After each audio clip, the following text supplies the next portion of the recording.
Bismillah. Assalamualaikum warahmatullahi wabarakatuh.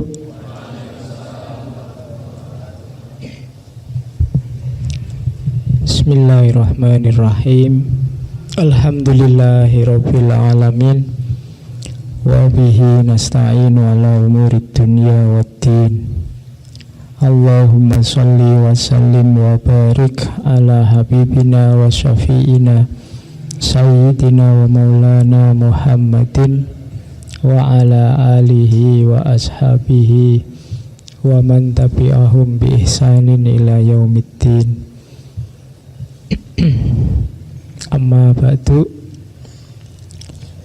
Bismillah. Mari kita lanjutkan ngaji kita malam hari ini. Kita masih ada di sesi seni. Jadi seni itu salah satu fitrahnya manusia juga. Dulu kita pernah membahas 1 bulan penuh sesi-sesi tentang fitrah-fitrahnya manusia. Ada permainan, ada humor.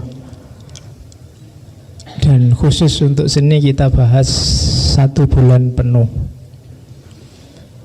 Karena saya tidak tahu, kelihatannya bulan ini ada isu-isu yang berhubungan dengan seni.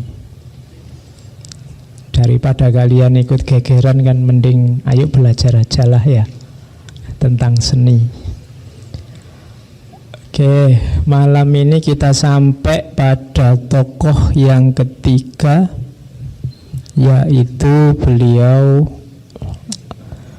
Allamah Sir Muhammad Iqbal. Ini tokoh yang saya tidak tahu ya berapa kali kita ulang beliau ini dengan tema yang berbeda-beda, karena memang beliau ini luar biasa. Beliau ini sangat mendalam di bidang filsafat barat, sangat mendalam juga dalam kajian-kajian turos tradisi keislaman. Jadi kalau ada yang takut belajar filsafat karena khawatir jauh dari agama, keluar dari Islam, Iqbal bisa jadi contoh. Jadi Muhammad Iqbal ini gagasan-gagasan filsafatnya sangat dipengaruhi oleh pikiran-pikirannya Nietzsche. Tapi menyerap gagasannya Nietzsche tidak membuat dia terus ateis kayak Nietzsche. Tapi gagasannya Nietzsche bisa dibumikan, diislamkan, melahirkan nanti filsafatnya tentang ego. Jadi belajar filsafat itu kan memang tidak harus kamu copy paste, kamu apalkan pikiran-pikirannya tokoh, terus kamu bikin quotes pendek-pendek, terus kamu share di Instagram, kamu share di Twitter. Tapi gunanya apa? Meningkatkan kualitas hidupmu. Syukur-syukur kamu jadi produktif, punya gagasan sendiri, versi duniamu sendiri. Kalau hanya menghafalkan pikirannya para filosof, mungkin anak SD, SMP itu bisa. Kalau cuma menghafalkan lo ya. Cuma kan filsafat itu bukan bidang apalan. Jadi para filosof itu ketika mereka memproduksi gagasan-gagasan besar, pastinya mereka ingin mengubah dunia jadi lebih baik. Kita ambil ininya, kita ambil inti gagasannya, bahwa mereka ingin dunia yang lebih baik. Kita juga sebenarnya bisa, toh kita juga ingin mengubah dunia kita jadi lebih baik. Oke, itu salah satu jawaban kalau ada yang tanya apa filsafat itu sesat, kan gitu. Yo kalau takut yo ndak apa-apa, nggak belajar filsafat. Wong yo ndak ada dalilnya. Kamu kan selalu nyari dalil toh. Oke. Malam ini kita fokus ke seni. Jadi dunia estetik. Minggu pertama kita ketemu Faruqi. Faruqi coraknya agak tauhid, kalam. Kemudian minggu lalu kita ketemu Syed Hussein Nasr, coraknya agak perennial, spiritual. Malam ini kita ketemu Muhammad Iqbal, coraknya nanti agak eksistensial. Minggu depan kita ketemu Hasrat Inayat Khan, coraknya agak sufistik, mistik. Jadi 1 bulan ini kita punya banyak wawasan tentang seni. Ada satu yang tidak saya angkat di sini, yaitu yang dari corak fikih. Yang fikih kalian cari sendiri, karena biasanya kalau kalian googling itu, kalau ada seni dalam Islam itu arah bahasanya mesti ke fikih. Musik itu haram apa halal, suaranya perempuan itu halal apa haram, itu kan urusannya fikih. Jadi ya tidak salah memang bidangnya fikih ngomong itu. Ya kalian perluas wawasanmu untuk mengkaji fikih juga. Ya tidak cuma filsafat, ya hidupmu butuh fikih juga. Kalau tidak ada fikih kamu nggak bisa beraktivitas. Oke. Bismillah ya, kita mulai. Apa sih pandangan beliau tentang seni? Saya tidak akan cerita riwayat hidupnya, pasti teman-teman sudah tahu lah itu. Kalau belum tahu ya belajarlah biar tahu. Nah, ini kalimat saya ambil duluan dari beliau, katanya Allamah Iqbal. Allamah itu gelarnya. Allamah itu di beberapa referensi disebut orang itu kalau sudah mencapai gelar Allamah, minimal dia menguasai 12 cabang keilmuan, hafal di luar kepala secara mendalam, bisa menganalisis, bisa menjawab orang-orang yang mengkritik, dan bisa mengembangkan ilmunya. Itu minimal. Kalau hanya satu ilmu yang dikuasai, jadi menguasai 12 ilmu tapi yang mendalam dan bisa sampai dasar hanya satu, orangnya disebut alim. Di bawah ini namanya ustadz, di bawah ini namanya tolib, atau kalau banyak ya tulab. Di bawah tolib awam. Nah, kita di bawahnya. Jadi suara melebu hitungan belas. Oke. Nah, berarti alamah itu puncaknya. Tidak cuma alim tapi alamah. Alim kalau jumlahnya banyak ya ulama. Oke, katanya Iqbal, nation are born in the hearts of poets. Jadi negara itu lahir melalui hati-hatinya. Apa? Hati itu hati-hati. Hati-hati bukan hati-hati maksudnya. Kalbunya, jiwanya, intuisinya. Para seniman, para penyair. They prosper and die in the hand of politician. Tapi terus selanjutnya dia berkembang, makmur, tapi terus juga mati di tangan para politisi. Jadi negara itu biasanya inspirasi, kemudian gagasan-gagasan besarnya, kemudian penciri-pencirinya itu biasanya banyak bantuan dari kalangan seniman, kalangan budayawan, kalangan sastrawan. Tapi terus begitu berdiri dengan konsep-konsep bagus yang melaksanakan dan menghancurkan nanti para politisi.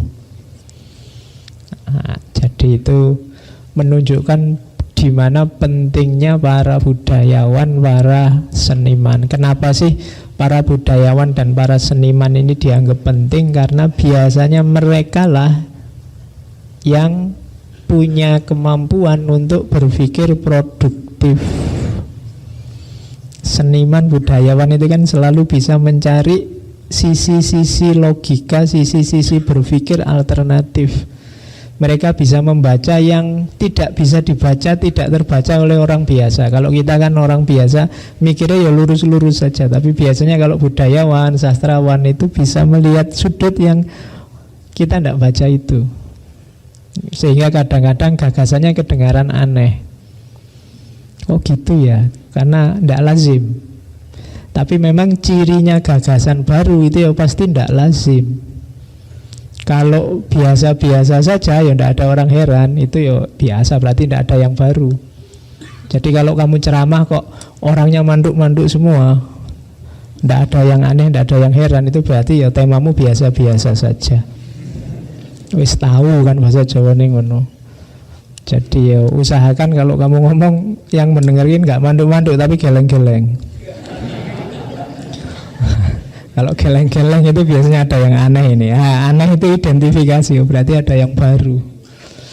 Kalau lempeng-lempeng aja ya kamu cuma ngulang, yang lain yang ngomong gitu juga banyak. Oke, nah daya kreatif ini loh yang dimiliki para sastrawan, para seniman. Jadi mereka punya posisi inspirator, menginspirasi. Sementara eksekutornya yang kadang-kadang nanti berakhir dengan yang mengacaukan, merusak, itu biasanya para politisi. Jadi di sisi ini Iqbal melihat ya disitulah letak pentingnya para seniman, para sastrawan, para budayawan. Oke ya. Nah, teorinya Iqbal tentang seni itu bagian dari konsep-konsep beliau tentang ego. Ini mirip dengan teorinya Nietzsche tentang Superman. Jadi manusia yang aktual, manusia yang berdiri sendiri, tidak ditelan oleh zamannya. Jadi manusia yang tangguh, yang siap menghadapi rintangan zamannya. Manusia yang punya hasrat, punya cita-cita, dan modus hidupnya itu modus hidup penuh cinta. Itu cirinya ego. Jadi orang yang, kalau bahasa kita sering disebut orang yang mandiri, orang yang kreatif, orang yang punya visi, orang yang punya mimpi dan berani. Ini berarti manusia versi insan kamilnya seorang Iqbal. Di antara karakter seorang yang egonya hidup adalah seni. Jadi salah satu dari ekspresi ego itu seni. Karena sekarang tidak banyak orang yang mandiri secara fisik maupun secara mental. Tidak mandiri secara fisik itu ya kamu tergantung pada orang lain. Wong ya sangu masih dari orang tua, kemudian apa-apa masih tidak produkmu sendiri. Itu berarti secara fisik belum mandiri. Secara mental juga begitu. Secara mental itu berarti kamu tidak punya visi, tidak punya hasrat, tidak punya keinginan, tidak punya cita-cita. Kamu minggu depan mau apa, bulan depan punya target apa, tahun depan ingin jadi apa, 5 tahun lagi kamu ingin jadi apa, itu kamu blank. Nah berarti kamu tidak otentik. Jadi secara ego kamu tidak tegak. Jadi kamu, kalau bahasanya Nietzsche ya kamu bukan manusia super. Kamu ditelan oleh zamanmu. Jadi yang lain rame kamu ikut rame, yang lain gegeran kamu ikut gegeran. Kalau ditanya lu maksudmu apa ikut gegeran, nggak tahu ya, yang lain gegeran ya saya harus ikut biar nggak ketinggalan zaman, cuma itu saja. Berarti kamu ditelan oleh zamanmu, kamu nggak punya visi ke depan, apalagi mimpi. Visi aja nggak punya, mimpi itu kan cita-cita besar, keinginan besar, apalagi mikir negara, apalagi mikir bangsa, apalagi mikir Islam, apalagi mikir dunia. Wong yo dalam skop kecil untuk dirimu sendiri kamu tidak punya visi, tidak punya mimpi. Atau jangan-jangan mimpi kamu tidak berani. Kalau kamu berani nggak seandainya kamu besok pagi ada yang membiayai kamu untuk 10 tahun kuliah di luar negeri dengan kamu mesti mikir. Tidak berani Pak, karena pakai bahasa Inggris di sana Pak, saya agak ngeri itu Pak, mana kan? Ya kan, kamu tidak berani tantangan. Mau mimpi itu kamu dihalangi oleh dirimu sendiri, pandanganmu terhadap dirimu sendiri. Kamu kecilkan sendiri dirimu sehingga kamu tidak berani mimpi. Dan ini penyakit sebagian besar kita. Wong kamu Pernah nggak kamu punya visi kecil aja, misalnya kapan ya saya bisa ganti Pak Faiz? Tapi saya bisa mesti 2-3 tahun lagi saya yang ada di situ. Tapi kan nggak berani Pak, saya sekarang baca buku aja nggak paham saya baca ini. Kamu sendiri mengecilkan dirimu. Jadi kelemahannya umat Islam katanya Iqbal di sini. Jadi kita tidak berani tegak sebagai diri kita sendiri. Nah, di antara karakternya ego ini tadi adalah ekspresi estetiknya, yaitu seni. Saya bilang tadi di depan, seni itu fitrah. Jadi fitrah itu berarti dia ada dalam dirimu. Tidak ada ke orang yang sama sekali benci dengan seni. Mungkin kalau ditanya musik haram, tidak mungkin dia bilang haram. Tapi kamu telusuri dalam hidupnya, mesti dia juga suka nada-nada. Buktinya azan yang enak dia juga senang, kiroah yang mendayu-dayu dia juga senang. Tidak ada orang yang sama sekali benci musik, benci nada, benci seni. Kalau lihat gambar bagus, lihat kaligrafi yang luar biasa, kan kamu bisa tersentuh, bisa istighfar, bisa takbir. Jadi itu berarti apa? Kita punya fitrah estetik sebenarnya. Bangku ini sebenarnya nggak perlu dikasih taplak. Ini kan bisa saja tuh dipakai, ngapain dikasih taplak? Kenapa dikasih taplak? Kelihatan lebih indah. Itu namanya estetik.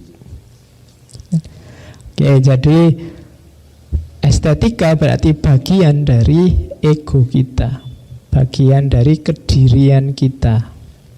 Hanya saja kita selama ini kehilangan ini. Itu kritiknya Allamah Iqbal. For centuries, Eastern heart and intellect have been absorbed in the question, does God exist? Selama berabad-abad, batinnya orang Timur dan inteleknya orang Timur terfokus, terserap oleh pertanyaan apa Tuhan itu ada. Jadi kita membahas Tuhan habis-habisan di banyak abad. I propose to raise new question, that is to say, for the East, does man exist? Aku mengajukan satu pertanyaan baru untuk orang-orang Timur, yaitu apakah ada manusia hari ini? Maksudnya manusia yang sejati, yang eksis sebagai dirinya sendiri, bukan orang-orang yang hanya diatur, hanya manut, hanya ikut-ikutan. Eastern ya, Eastern berarti orang-orang Timur, termasuk kita. Jadi apa orang yang tegak ini ada? Does man exist? Kita sudah cukuplah membahas does God exist. Tidak perlu dibahas juga, kita sudah yakin Tuhan itu ada. Sekarang saatnya kita bahas apa manusia itu ada. Nah, itu sindirannya Muhammad Iqbal. Nah, selanjutnya, oke ya, untuk memperkuat ego, memperkuat termasuk sense of aesthetic tadi, rasa estetik tadi, hal-hal ini bisa menguatkan. Kalau di teori egonya Iqbal 1, 2, 3, 4, 5, 6. Kenapa kalian tadi susah tegak? Kenapa kalian susah membangun jati dirimu? Mungkin kamu kurang 6 hal ini. Yang pertama apa? Cinta. Ya. Saya tidak perlu menjelaskan kalau tentang ini kan. Kalian ya wis ngerti lah ya, meskipun dikit-dikit bolak-balik kita sudah ngomong tentang cinta, relasi paling dahsyat dalam dunia manusia. Orang yang dalam dirinya penuh cinta itu biasanya produktif. Yang bikin males itu karena kamu hanya mikir tentang dirimu. Coba lihat seorang ayah yang sudah punya anak, kecintaannya pada anak bisa mendorongnya melakukan banyak hal. Ibu juga begitu, pacar juga begitu. Contoh paling gampang. Ya, kalau dalam dirimu ada api cinta, itu kan semangatnya meluap-luap. Begitu kamu cinta, meluap-luap. Cinta organisasi, kamu bela-belain demo panas-panas sampai hitam, ndak apa-apa wis. Kenapa? Ada cinta. Jadi selama ini kita lemah karena kita memikirkan diri kita sendiri. Jadi ego tidak berarti egois, tapi ego yang penuh cinta justru memikirkan yang di luar dirinya. Kalau ingin kamu tegak, bangun dirimu dengan karakter penuh cinta. Yang kedua, fakr. Jadi fakr itu hanya butuh Allah, tidak butuh apapun yang duniawi. Ini salah satu makom dalam tasawuf. Kamu tadi ingin mencintai orang lain, mencintai hal lain di luar dirimu, dan tidak butuh pamrih apapun. Tidak mikir bahwa kamu orang yang berjasa, orang yang sudah menghasilkan sesuatu yang besar. Tidak. Kamu tidak butuh apapun balasannya dunia, karena kamu hanya butuh Allah. Itu makom fakr. Kalau kamu punya kualifikasi ini, nanti kamu bisa cepat besar sebagai pribadi. Tapi begitu kamu banyak pamrih, hidupmu akan ditawan oleh pamrih-pamrih itu. Kalau pamrihmu uang, maka kamu akan takluk di bawah uang. Kalau pamrihmu jabatan, kamu akan takluk di bawah jabatan. Kalau pamrihmu status sosial, ya kamu akan dipenjara oleh status sosial. Maka masuklah ke makom fakr. Yang ketiga, berani. Ini berani nih yang sekarang mulai kualitas-kualitas jarang. Kalian tadi mimpi saja kan tidak berani, apalagi bertindak, apalagi membuat sesuatu. Harus berani. Kadang-kadang kamu merasa ini tidak cocok, ini tidak pas, menurut saya keliru, tapi kamu tidak berani mengungkapkan, tidak berani ngomong. Maka kamu lemah secara ego. Kenapa orang tidak berani? Karena dia punya target-target duniawi yang banyak, yang selain Allah, punya pamrih yang macam-macam tadi. Ketakutan itu karena biasanya takut kehilangan pamrihmu tadi. Akhirnya kamu kehilangan keberanian. Yang ketiga, harus berani. Yang keempat, toleran. Toleran itu berarti apa? Mau menerima kalau ada yang lain yang berbeda dengan dirimu. Ini menguatkan ego. Kalau kamu ingin semua orang seragam seperti dirimu, biasanya kamu justru akan lemah. Kenapa? Karena kamu mencita-citakan sesuatu yang mungkin tidak akan terwujud. Tidak mungkin orang bisa seragam. Tidak mungkin orang manut semua dengan kebenaranmu. Setiap orang punya konteks sejarahnya sendiri-sendiri. Maka kamu harus punya kualitas toleransi. Orang yang tidak bisa toleransi tidak bisa kerjasama. Sementara orang yang tidak bisa kerjasama mustahil hidupnya sukses. Tidak mungkin kamu menang sendirian. Sepak bola itu untuk kamu bisa menang harus ada musuh yang bisa kamu kalahkan. Kalau sendirian kamu tidak bisa teriak-teriak, wah aku menangan loh, wah tidak pernah tanding kok. Jadi toleran pasti. Yang selanjutnya, kalau ini istilahnya Iqbal kasbi halal. Kasbi halal itu lakukan apapun yang halal. Halal dalam agama berarti lakukan apapun yang benar. Jangan bunuh diri dengan melakukan sesuatu yang kamu tahu itu salah. Itu akan menghalangi langkahmu, akan mengganggu batinmu, itu pasti. Dosa sekecil apapun, kalau kamu tahu itu dosa, meskipun kamu sepelekan, dia akan mengganggu batinmu, mengganggu langkahmu untuk eksis. Meskipun hanya kecil, alah saya cuma nyontek sedikit aja loh Pak, memang dosennya ini bikin soal kok tidak pernah diajarkan, saya cuma baca. Tapi kamu tahu sebenarnya nyontek itu salah, maka meskipun besok kamu dapat nilai A, tapi kan ada yang mengganjal dalam dirimu. Kecuali memang batinmu wis rada ya, wong nilai A nyontek aja kok bangga. Nah kalau bahasanya Iqbal, kasbi halal ini syarat. Kalau tidak, kamu tidak akan bisa tegak sebagai dirimu. Lakukan yang menurutmu benar. Dan yang terakhir, Lakukan hal-hal yang kreatif, jangan cuma niru. Kalau sekedar niru gampang. Anak kecil-kecil itu lagu-lagu baru yang panjang-panjang itu hafal. Kalau cuma niru ternyata anak kecil juga bisa. Istimewanya orang dewasa apa? Dia kreatif, original. Kalau orang dewasa kok hanya bisa niru, meniru itu kemampuan anak kecil.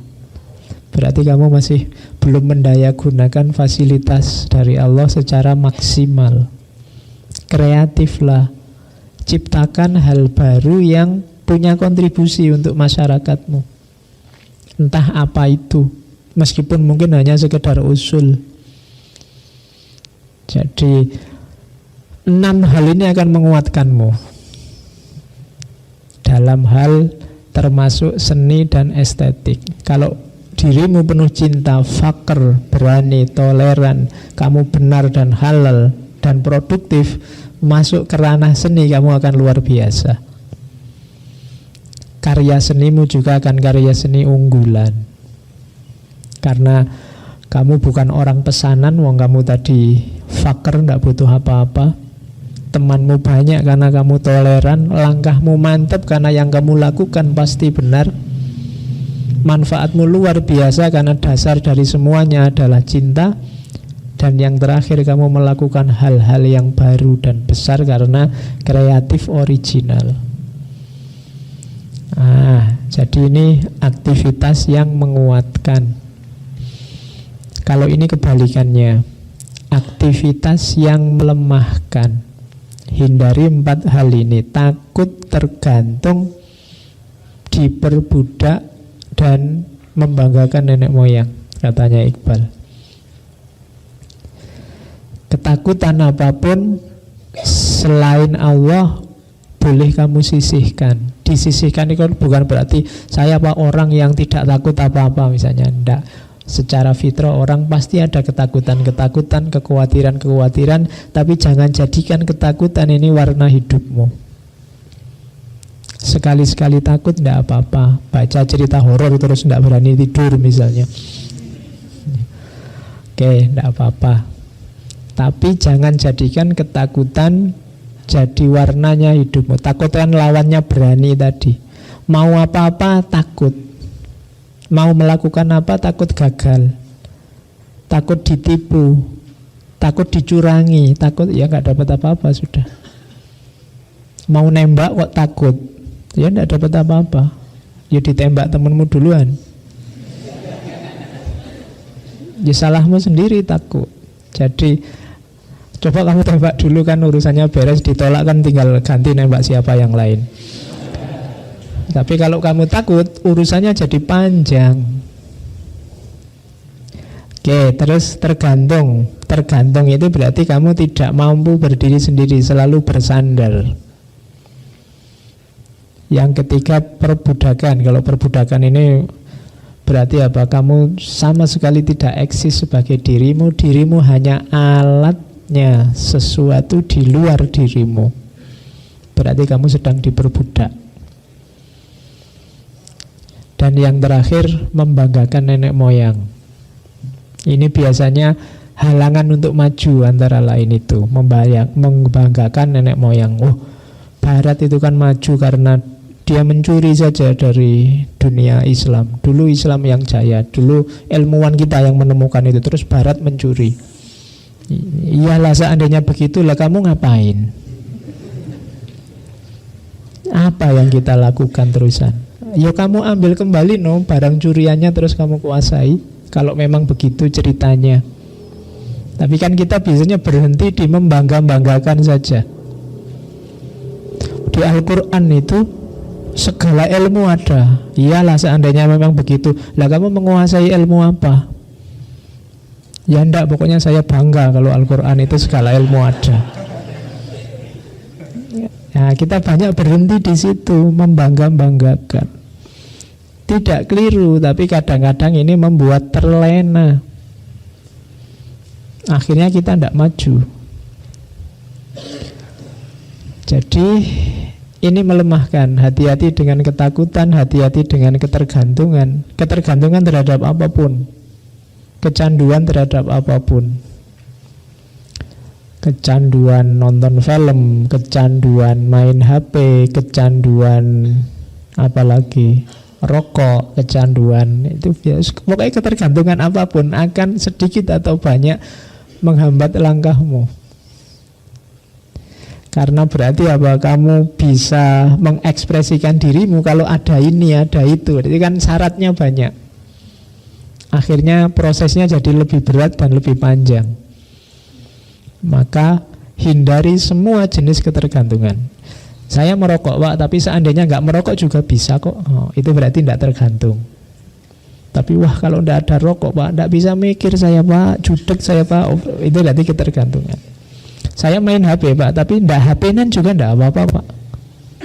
Biasa saja kalau saya. Yang lain bisa, saya bisa baca, bisa nulis. Tapi kalau kamu, wah kalau tidak ada HP, wassalam saya Pak. Mau apa hidup kita ini? Oh, sudah. Ya kan? Kamu kan mungkin susah membayangkan misalnya sekarang ngantri kereta api, ngantri pesawat, atau lagi nunggu apa, ndak ada HP, itu kan kamu bingung. Orang dulu ngapain ya kalau lagi ngantri? Karena kamu ngertinya orang ngantri itu sekarang pegang HP-nya sendiri-sendiri. Jadi kita sekarang tergantung dengan itu. Semakin banyak ketergantungan, bukan berarti terus jangan pakai HP, ndak, ya dipakai kalau pas butuh, tapi ndak tergantung itu saja. Nah, kita hari ini banyak hal yang membuat kita tergantung, itu yang bikin kita susah tegak sebagai diri sendiri. Oke, jadi hindari ini semaksimal mungkin. Ketakutan, ketergantungan, perbudakan, membanggakan masa lalu. Ya nenek moyang itu kan masa lalu, ya termasuk dirimu versi lama itu masa lalu. Saya dulu rajin sholat tahajud loh Pak. Ya dulu, tidak ada yang tanya kalau dulu kan. Saya rajin puasa Senin Kemis Pak. Dulu tapi iya. Saya dulu pernah ganteng loh Pak. Zaman saya TK itu. Cuma sekarang sudah tidak lagi. Oke ya, terus jadi itu perhatikan mana yang menguatkan, mana yang melemahkan, termasuk dalam urusan seni. Nah, kita mulai sekarang karakter-karakter seni. Oke, yang pertama, seni tidak muncul dan tidak lahir di ruang kosong. Seni Islami katanya Iqbal adalah seni yang merefleksikan kegelisahan atau menawarkan solusi untuk kehidupan sosial yang lebih baik. Katanya Iqbal, puisi-puisi misalnya, syair-syair dalam sejarahnya Iqbal, kan Iqbal banyak nulis puisi, nulis syair. Syair yang bagus itu isinya adalah reaksi dan pemberontakan melawan kemerosotan dan mentalitas budak yang merasuk dalam masyarakat sebagai akibat tak terelakkan dari kekuatan imperialisme barat. Jadi ini kan Iqbal zaman itu 1837 itu kan India sedang dijajah oleh Inggris. India saat itu disebut British Indian. Jadi India bagian dari Britania Raya. Dan Iqbal dan kawan-kawan meskipun nanti mecah ke Pakistan adalah pejuang-pejuang kemerdekaan. Nah, seni adalah media untuk ini semua. Jadi seni bukan sesuatu yang hanya iseng dan untuk senang-senang. Dia harus punya komitmen sosial. Tidak muncul hanya untuk hiburan saja. Eman-eman waktunya kalau hanya untuk hiburan. Dia harus punya manfaat sosial. Maka nanti sajak-sajaknya Iqbal isinya kan patriotisme, keadilan sosial, perubahan sosial, kemerdekaan, moralitas, macam-macam. Jadi hiburan itu bonus, tapi yang utama adalah fungsinya. Makanya di selanjutnya disebut kesenangan dalam seni, ya kan? Itu hanya tambahannya, bonusnya. Dia tidak boleh jadi intinya. Seni pasti bentuknya indah, pasti dia menyenangkan. Tapi di balik seni harus ada visinya, harus ada misinya. Jangan jadikan yang tempelan, yang tidak primer jadi primer. Jangan sampai bentuk seninya, aspek menyenangkannya jadi tujuan utama. Eman-eman waktunya, eman-eman energi dan tenaganya. Kenapa? Karena kesenangan dan keindahan itu otomatis kita dapat dari seni. Wong namanya aja seni, pasti kita dapat itu. Cuma jangan sampai kehilangan visinya. Jadi kuncinya di situ. Jangan fokus di wadahnya. Sama kayak kita kerja dan uang itu loh. Kalau kamu kerja, kamu tidak usah mikir saya kerja ini cari uang. Ya otomatis kerja itu cari uang. Pasti dapat.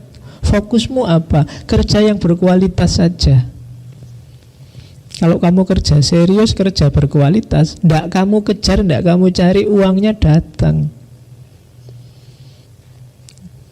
Nah, logika ini sering meleset karena orang itu selalu mengejar target yang artifisial yang pasti dapat.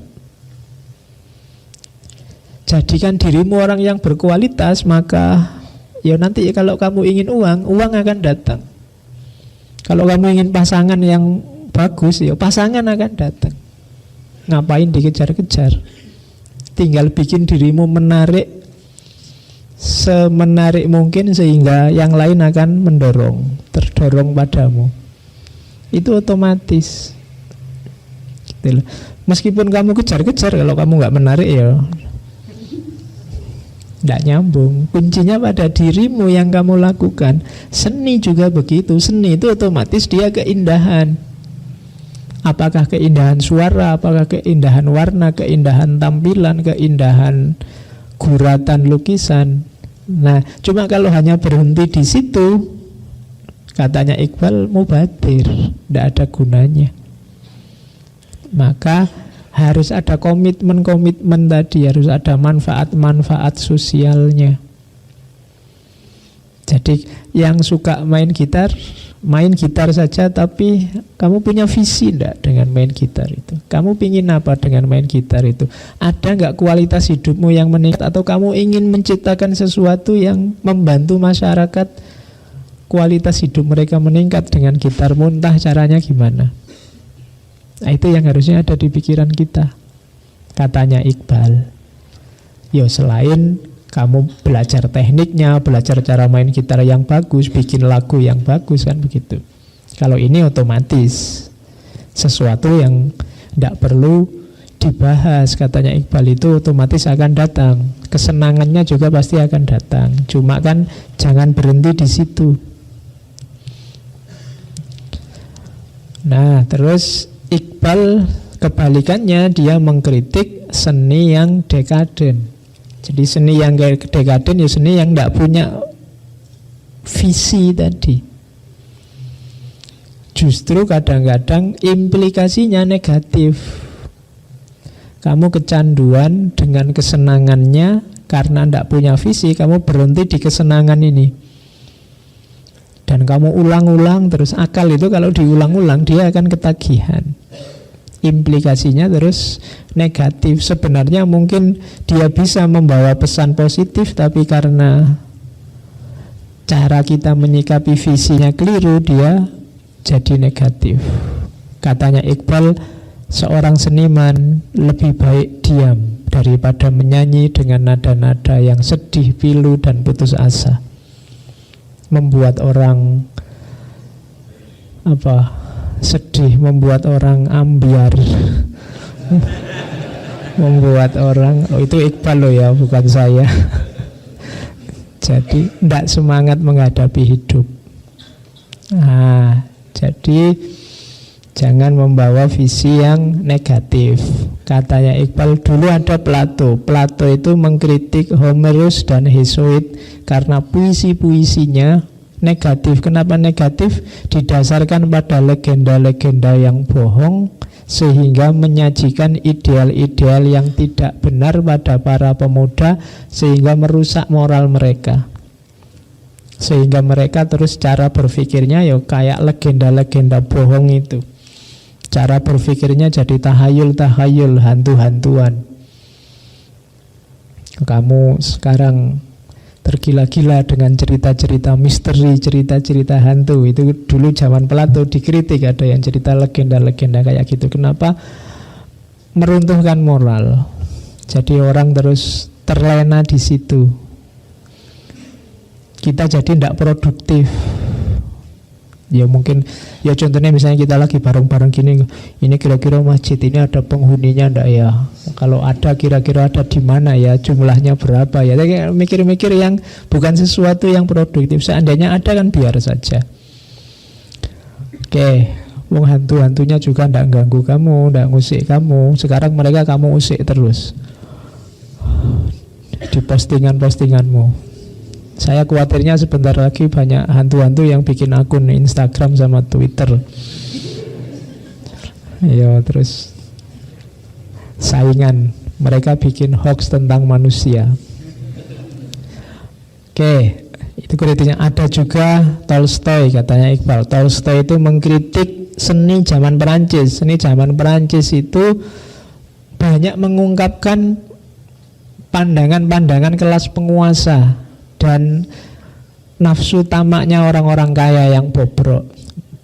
Ya mungkin hari ini kayak apalah, sinetron-sinetron yang isinya orang-orang kaya, semua isinya mobil-mobilan, rebutan pacar, macam-macam. Nah, itu kan bagi Tolstoy itu dia ngeritik Perancis bukan Indonesia, berarti sinetronnya Perancis lah. Jadi iki isinya untuk kepentingan penguasa. Kalau tidak begitu cerita tentang orang-orang kaya, tidak membumi, tidak memberdayakan. Nah, ini contoh seni yang dekaden. Katanya Iqbal, kalau ada seniman kayak gini, sudahlah mending diam aja lah. Mungkin lebih bermanfaat diamnya daripada nanti menghasilkan karya seni yang merusak. Jadi Iqbal mengkritik itu. Itu ada satu potongan puisinya itu kan, di bawah matahari kau berjalan bagai percikan api, peringkat-peringkat wujud kau tak tahu. Jika pada pribadi senimu tidak membangun, celakalah seni lukis dan lagumu itu. Jadi yo, seni ya seni, berkarya ya berkarya, tapi yang membangun, yang positif, yang membawa implikasi yang positif untuk kehidupan. Jangan hanya seni untuk seni. Kan ada kritik-kritik pada hal-hal seni tertentu terus dijawab, loh ini seni loh, kan gitu. Berarti seni punya logika sendiri, seni untuk seni, kan ada pernyataan begitu. Nah, jawabnya Iqbal, enggak, Iqbal ini agak fungsionalis, jadi enggak bisa seni untuk seni. Seni untuk seni itu katanya Iqbal adalah kalimat yang cerdas, penemuan yang cerdas, tapi kemunduran untuk menipu kita untuk keluar dari kehidupan dan kekuasaan. Seniman sejati bukan sekedar penggubah musik, melainkan seorang penggugah. Ia tidak hidup di luar masyarakat, melainkan berada di tengah-tengah mereka. Jadi katanya Iqbal, seniman itu tidak sekedar penggubah, tapi juga penggugah. Kalau ada di antara kita yang seniman, bikin karya seni yang menggugah orang, membuat orang terinspirasi untuk jadi lebih baik.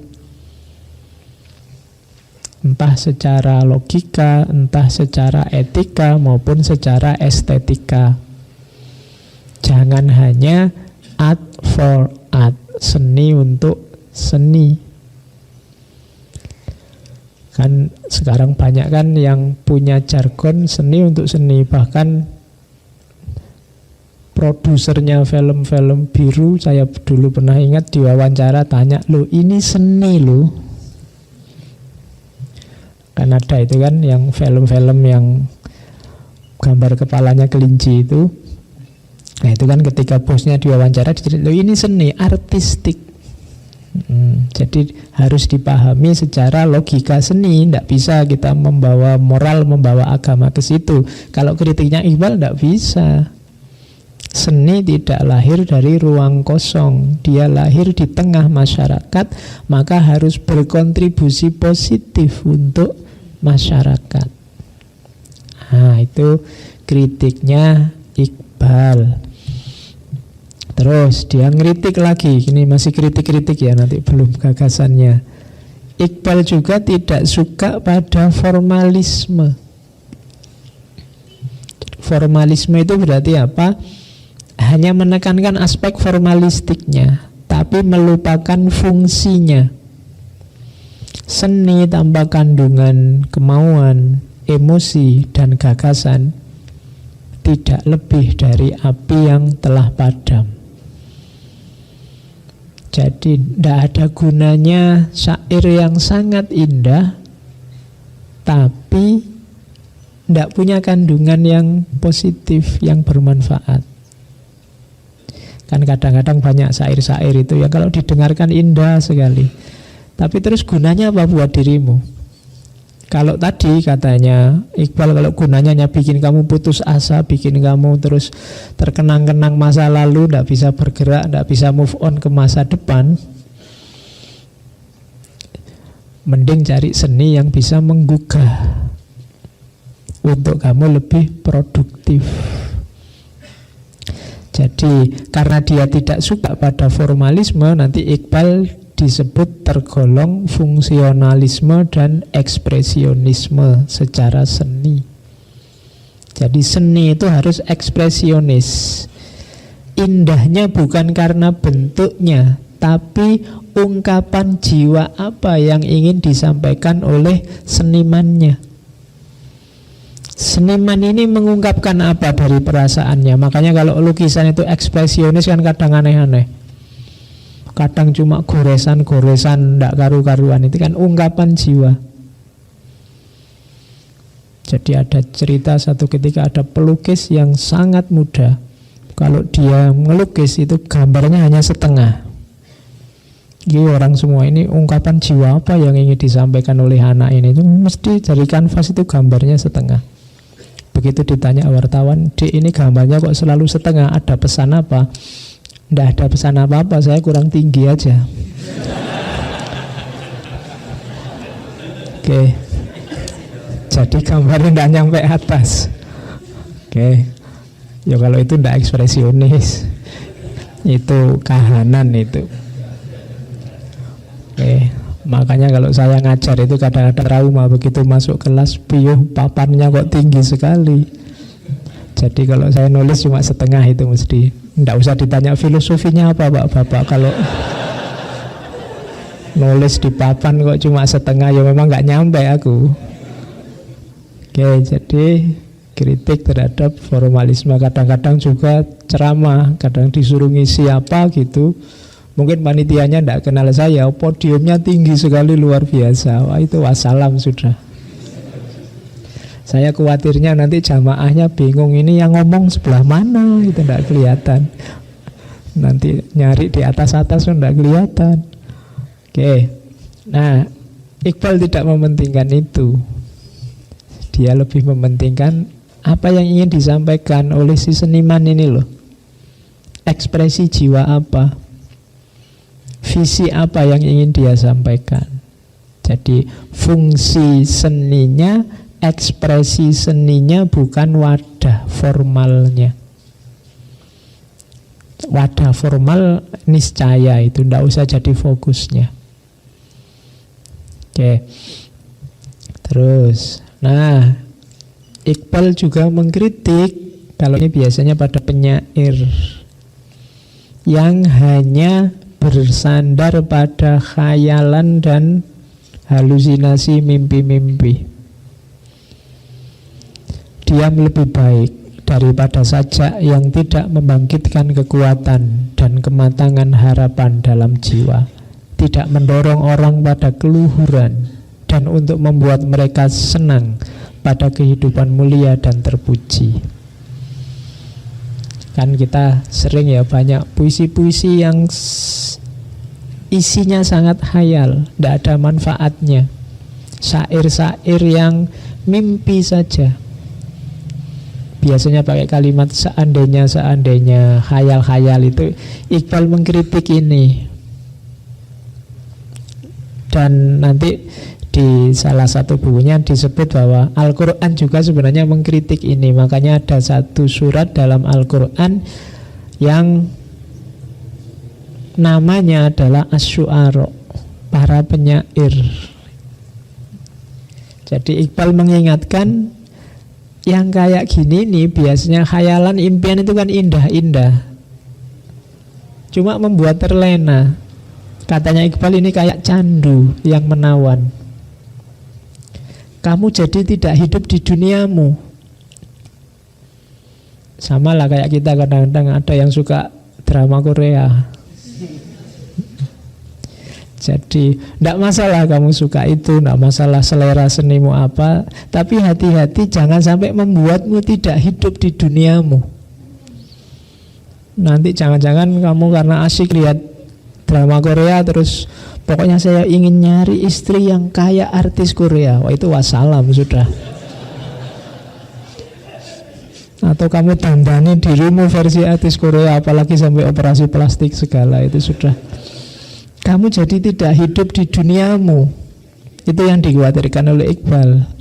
Ya sebenarnya tidak cuma drama Korea sih, semua kecanduanmu pada apapun yang tidak realistis. Kamu tidak ngerti takaran kapan dia jadi hiburan sementara mengatasi kelelahanmu, kesuntukanmu, tapi terus kamu kecanduan. Semula nonton itu biar kamu tidak suntuk, biar kamu tidak capek, akhirnya kebalik, kamu nonton sampai suntuk dan capek. Nah, kalau ini sudah kebalik, dikritik oleh Iqbal, karena yang semacam itu sering jadi candu yang menawan. Kita terjebak di situ, tertipu di situ, terus waktu kita habis di situ. Kayak drama-drama, sinetron itu kan panjang biasanya. Streaming kan tiap hari jam sekian ada, tiap hari jam sekian ada. Kadang-kadang kalau seru-serunya kan kamu berani ninggal yang lain hanya untuk itu, meskipun aktivitas-aktivitas penting. Nah, itu yang dikhawatirkan oleh Iqbal. Jangan sampai kamu kecanduan. Nah, ini yang saya sebut tadi surat Asy-Syu'ara. Yang disinggung oleh Iqbal ada di ayat 224 dan 200 sampai 227. Jadi silahkan nanti dibuka Al-Qur'annya, dicari tafsirnya. Ini kritiknya Al-Qur'an pada para penyair. Sebenarnya kalau dilihat asbabun nuzulnya, ini kritik pada para penyair jahiliyah zaman itu, zaman Nabi. Mungkin ada yang signifikan untuk hari ini. Wasyu'ara'u yattabi'uhumul ghawun, dan para penyair yattabi'uhumul ghawun, banyak yang mengikuti mereka. Al-ghawun, orang-orang yang sesat, orang-orang yang lalai. Karena penyair ini pintar bikin syair-syair yang indah, banyak yang mengidolakan mereka dari kelompok al-ghawun. Alam taro annahum fi kulli wadin yahimun, tidakkah engkau melihat mereka fi kulli wadin, di setiap di setiap lembah, yahimun. Yahimun itu mereka mengembara. Jadi para penyair ini bahasa, mungkin bahasa lainnya, tidakkah engkau tahu para penyair ini di mana-mana ada. Mereka suka beredar di mana-mana. Mungkin kayak hari ini, mungkin kalau bahasa hari ini, mereka di postingan manapun muncul. Jadi itu fi kulli wadin yahimun, tentang apapun dia tampil. Jadi itu mereka diidolakan banyak orang, khususnya al-ghawun, orang-orang yang lalai, yang sesat. Dan kamu lihat kan mereka dimanapun beredar. Nah, ini mungkin kayak buzzer itu ya hari ini, isu apa saja muncul dia. Oke, disindir oleh Al-Quran. Wa annahum yakuluna ma la yaf'alun. Dan mereka mengatakan banyak hal yang mereka sendiri tidak melakukan. Itu hanya imajinasi mereka, hayalan mereka yang mempesona, membuat banyak orang terlena. Tapi mereka sendiri tidak begitu sebenarnya. Mereka juga tidak melakukan itu. Jadi mereka beredar di mana-mana, menyebarkan kata-kata indah, membuat banyak orang terpesona, terlena. Tapi mereka sendiri sebenarnya nggak seperti yang mereka katakan. Kalau kalian tahu aslinya, mungkin bahasanya Quran begitu, kalian tidak akan suka sama mereka. Nah itu wa annahum yakuluna mala yaf'alun illa, kecuali. Nah kecuali itu berarti kalau ada banyak para penyair yang begitu, cari yang ciri-cirinya di yang terakhir ini, yang kecuali ini. Kecuali apa? Illalladzina amanu wa amilus solihat wa dzakarullaha katsira wa antasoru mim ba'di ma dzulimu.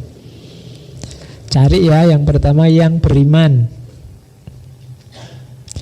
Kalau beriman ini urusan batin, mungkin mendeteksinya harus agak hati-hati. Tapi kalau yang kedua kelihatan, wa amilus solihat, amalnya solihat, amal-amal baik. Solihat itu berarti ya ada maslahatnya untuk lingkungan sekelilingnya, yang dilakukan manfaat, tidak sekedar ngomong. Terus wa dzakarullaha katsira, orang yang banyak ingat Allah. Jadi cari seniman-seniman, budayawan-budayawan yang punya kualifikasi amanu amilus solihat wa dzakarullaha katsira, atau wantasoru mim ba'di ma dzulimu, orang-orang yang dimenangkan oleh Allah setelah mereka dizolimi. Berarti apa? Para pejuang kebenaran, para pejuang keadilan. Mungkin di antara mereka ada penyair-penyair, sastrawan-sastrawan, seniman-seniman yang berjuang untuk keadilan. Dan nanti akhirnya mereka akan dimenangkan oleh Allah. Kalian boleh mengidolakan ini. Jadi amanu amilus solihat dzakarullaha katsira dan wantasoru mim ba'di ma dzulimu. Jadi orang-orang yang zalim itu nanti pasti kalah. Allah pasti memenangkan yang adil.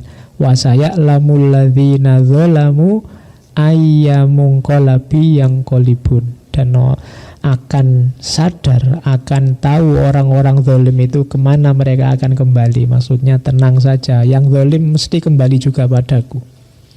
Kalian tidak perlu gelisah. Nah, itu kalimat terakhirnya begitu. Jadi ini sindiran dari surat Asy-Syu'ara pada para penyair jahiliyah zaman Rasulullah. Cuma ya bisa kita kontekskan hari ini. Jadi orang-orang ini yang kadang-kadang diidolakan oleh mereka yang sesat, mereka yang lalai, tidak hati-hati. Nah, oleh Iqbal ini dijadikan argumen untuk jangan terlalu bersandar pada hayal dan impian.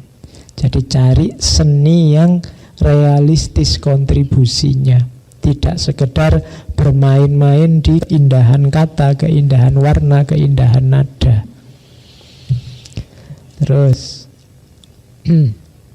nah, kritik selanjutnya, Iqbal juga mengkritik para peniru.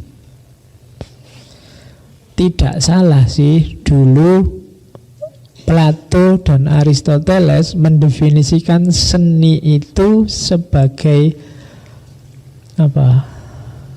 Tiruan atas tiruan. Mimesis, mimesos. Kalau Menurut Plato kan dunia ini kan sebenarnya tiruan dari dunia ideal. Nah, seni itu tiruan dari dunia nyata yang sebenarnya sudah dunia tiruan. Maka seni itu tiruan terhadap tiruan. Kayak buku ya, bajakan terhadap bajakan. Jadi ada orang bajak bukumu kok terus dibajak lagi sama orang lain. Nah itu seni, katanya Plato juga begitu, tiruan atas tiruan. Dunia yang kita hadapi, kita hidupi sekarang ini, katanya Plato kan bukan dunia yang sejati. Buktinya apa? Tidak sempurna, berubah-ubah. Dunia yang sejati harusnya tidak berubah-ubah dan sempurna. Berarti kita ada di dunia yang tidak sempurna. Toh begitu, dunia yang tidak sempurna ini menginspirasi lahirnya seni-seni. Kamu gambar pemandangan, kamu melakukan suara alam kayak suara burung, suara binatang-binatang, nada-nada kayak nadanya alam semesta. Itu kan berarti tiruan dari alam semesta. Sementara alam semesta ini tiruan dari yang sejati. Maka begitu nyampe level seni itu sudah tiruan 2 kali. Inilah rahasianya, katanya Iqbal, kenapa dalam Islam karya seni yang hanya menjiplak makhluk ciptaannya Allah apa adanya tidak terlalu dihargai. Kenapa? Oh, hanya tiruan. Kreatifnya di mana?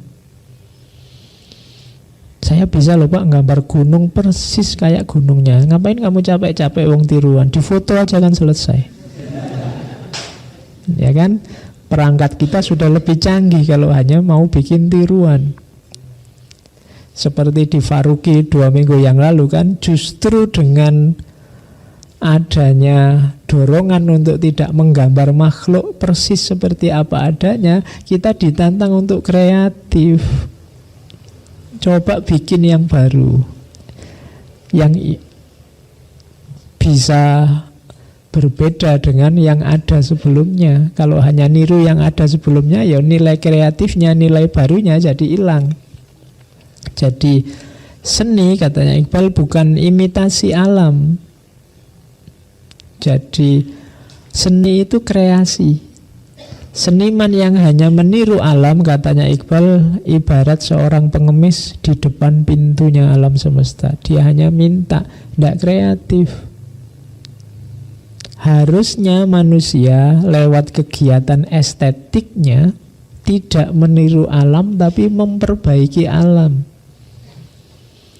Ini falsafah ini nanti mirip kayak falsafahnya orang Jawa. Kreativitas manusia, apapun yang kita lakukan itu harusnya memayu hayuning bawono, memperindah dunia yang hakikatnya memang sudah indah. Jadi memperbaiki alam. Jadi kita menambah keindahan dunia, nambah loh ya, tidak sekedar mengimitasi. Jadi aslinya dunia itu sudah indah. Kehadiran manusia itu memayu, membuat lebih indah. Itu bedanya manusia dengan semua makhluk yang lain. Jadi memayu hayuning bawono itu memperindah dunia yang sudah indah. Itulah tugasnya manusia. Tapi manusia kadang kebalik. Dia tidak hanya memperindah tapi malah ngerusak. Aslinya dia sudah indah, oleh manusia malah dirusak. Padahal manusia tugasnya memperindah yang sudah indah, kok malah merusak yang sudah indah. Nah, imitasi tadi hanya sekedar menjelaskan keindahan. Harusnya kita menambah keindahan. Jadi seni Islam itu karakternya wajib kreatif, tidak cuma niru. Ini, kalau Barat bisa bikin Avengers, ya kita bisalah. Kalau cuma nambah-nambahi kayak Avenger itu, entah ditambahi apa versi Indonesia. Oke, jadi biar tidak cuma niru. Kalau Barat kan film-film yang bangsane fiksi apa kayak gitu kan ada kreatifnya terasa, ada yang baru. Nah, kreatif semacam ini perlu dihidupkan dalam seni Islam biar orang tidak cuma menjiplak apa yang ada, harus kreatif. Jadi Iqbal mengkritik para peniru. Oke, dan kreatif adalah ciri pertama seni Islam. Jadi dalam pandangannya Iqbal, ciri yang pertama seni Islam itu kreatif. Dunia bukan sesuatu yang hanya perlu dilihat dan dikenal lewat konsep-konsep tentang dunia, tapi dia perlu dibentuk dan dibentuk lagi. Allah ngasih modal keindahannya dunia, kitalah yang membentuk biar dunia ini lebih indah. Hadirnya seni harusnya membuat kita semakin tenteram dalam keindahan, semakin nyaman dalam ketertiban, dalam harmoni. Kalau kok ada seni jadi sumber masalah, sumber konflik, sumber persoalan, pasti ada yang keliru dalam prosesnya. Karena seni Islam itu cirinya kreatif. Makanya ada sajaknya Iqbal yang sangat terkenal itu, Tuhan menciptakan dunia dan manusia membuatnya lebih indah. Apakah manusia ditakdirkan untuk menjadi saingan Tuhan? Tanda tanya. Silahkan kamu jawab sendiri. Terus selanjutnya, kau ini Tuhan maksudnya, kau ciptakan malam, aku ciptakan lentera. Kau ciptakan lempung, aku ciptakan cawan. Kau ciptakan padang pasir, gunung, dan rimba. Aku ciptakan kebun, taman, dan hutan buatan. Akulah yang membuat batu menjadi cermin. Akulah yang membuat racun menjadi obat. Kebesaran manusia terletak pada daya ciptanya. Bulan dan bintang hanya mengulang kewajiban yang ditetapkan atasnya. Jadi istimewanya manusia itu pada daya karya ciptanya. Kita ini ya kalau bahasa di situ saingan, tapi nanti di syarahnya penjelasannya manusia itu partnernya Tuhan di muka bumi. Jadi tugas kekhalifahan itu sebenarnya ini, memayu hayuning bawono, membuat dunia lebih indah. Allah menciptakan malam, kita ciptakan lampu, lentera. Malam kan jadi indah. Allah menciptakan tanah, lempung. Tanah itu sudah indah, tapi kita ciptakan cawan, jadi lebih indah. Allah bikin padang pasir, gunung, rimba, kita membuat kebun dan taman-taman, jauh lebih indah. Jadi Allah ngasih modalnya, kita yang membelanjakan. Allah ngasih tumbuh-tumbuhan, terus kita bikin taman kota, kita bikin hutan-hutan buatan. Sekarang hujan saja kan sudah bisa kita membuat hujan. Itu bukan berarti nyaingi Allah, wah tidak boleh buat hujan, itu nyaingi Allah. Tidak, kita memang partnernya Allah di muka bumi. Lakukan apa saja yang membuat bumi ini lebih indah. Bumi ini dititipkan Allah pada kita untuk kita kelola. Kalau rusak, ya kita yang tanggung jawab, wong dititipkan pada kita. Jangan kalau sudah rusak baru dikembalikan. Ya Allah rusak ini, ya Allah bolak-balik banjir saja, bolak-balik, mbok tolong lah, kamu yang rusak. Jadi kita ini partnernya Allah dalam membereskan dunia, membuatnya lebih indah. Kembalikan ke titik semula ketika Allah menciptakan, itu sudah indah. Nah tugasmu nambahi untuk jadi lebih indah. Nambahi itu unsur kreatifnya, dan itu satu-satunya yang dimiliki oleh manusia. Hewan tidak punya, hewan itu tidak punya daya kreatif. Sejak dulu juga begitu. Gajah itu ya cara hidupnya sejak dulu begitu. Di hutan begitu. Ya masuk kebun binatang kan karena manusia. Dia punya baju kan dibikinkan manusia. Apa ada gajah jahit sendiri?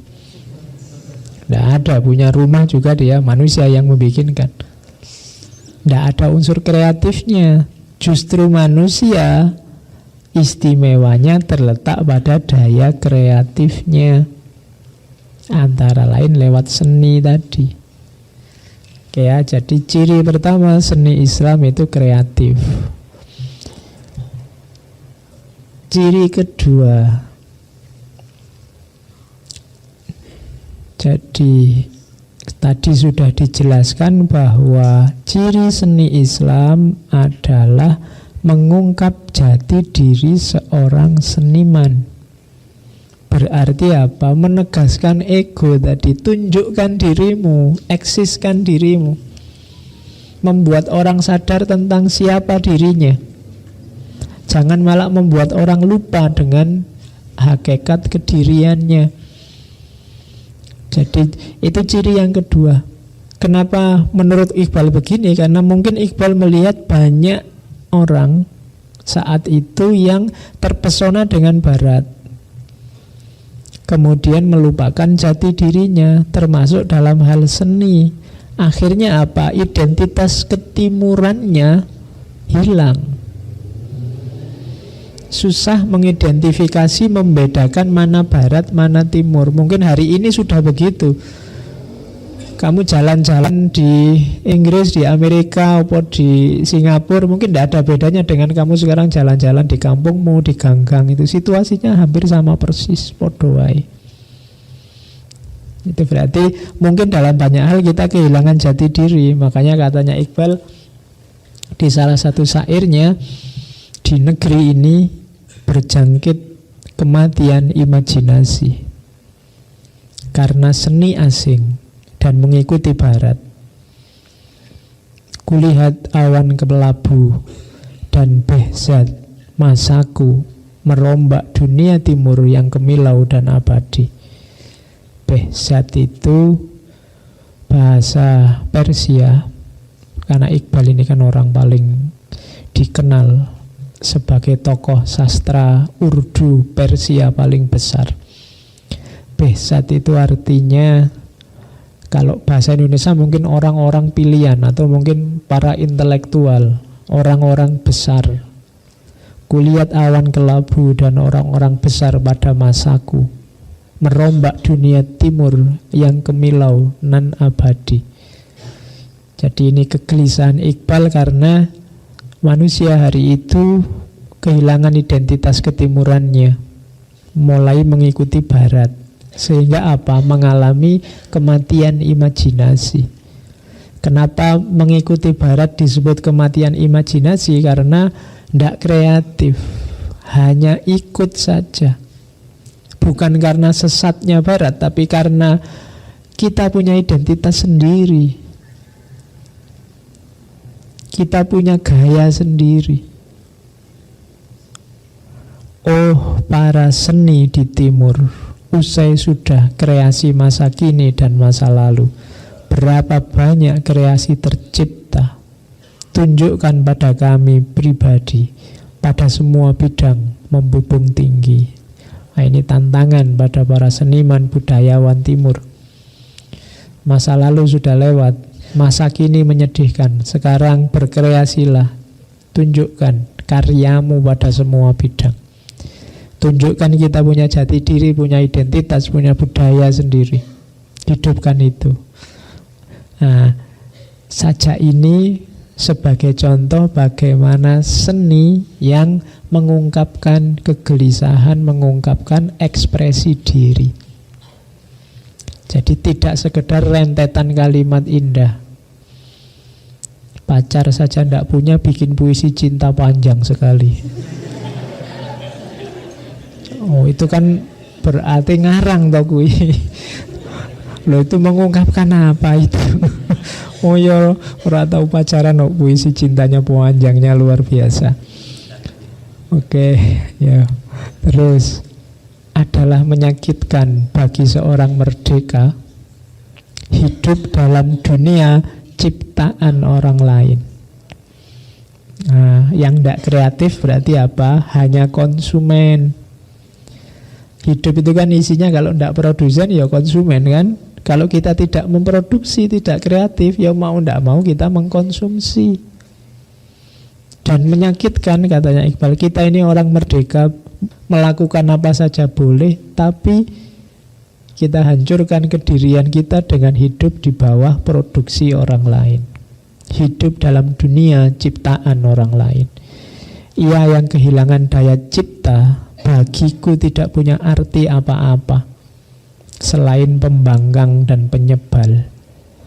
Tak diperkenankan ambil bagian dalam duniaku. Ia tak memetik sebiji pun buah kurma kehidupan. Pahatlah lagi bingkaimu yang lama, bangunlah wujud yang baru. Wujud seperti itu adalah wujud sebenarnya. Atau jika tidak demikian, egomu hanyalah gumpalan asap belaka. Bangun dirimu, produktiflah, bikin dirimu yang baru, yang versimu, bukan versi yang hanya ikut orang lain. Bangun dirimu yang otentik. Jadi jangan mengabdi di bawah ciptaan orang lain. Kalau tidak, berarti kita hanya gumpalan asap belaka. Tidak ada manfaatnya, cuma membuat orang menutup hidung dan mulut wong asap. Jadi hiduplah secara otentik, secara eksis. Itu maunya Iqbal. Nah, ini contoh bagaimana kita memanfaatkan seni untuk mendorong. Kalau habis baca puisi semacam ini kan kita jadi semangat. Wah ya disindiri terus aku sama Iqbal, ini harusnya kreatif ini, kan gitu. Nah, itu manfaatnya seni harusnya begini, orang merasa tergerak. Oke. Nah, detailnya manfaat seni apa, fungsi seni apa, ini nanti Iqbal juga menjelaskan. Yang pertama, seni harus menciptakan kerinduan pada hidup yang sejati. Karena tujuan seni adalah hidup itu sendiri. Kok bukan Tuhan, Pak? Enggak. Karena dengan orang merindukan hidup yang sejati, otomatis dia menjalankan amanatnya Tuhan. Iqbal kan kadang-kadang mengkritik tasawuf yang panteistik, orang yang meniadakan dirinya dalam hidup. Tidak, kamu hiduplah seperti versimu sendiri. Jangan hidup versi iblis atau versi malaikat, termasuk juga versi Tuhan. Wong kamu itu manusia. Jadi jadilah manusia saja, tapi yang otentik, yang sejati. Nah, seni mendorong orang, mendorong manusia untuk jadi manusia.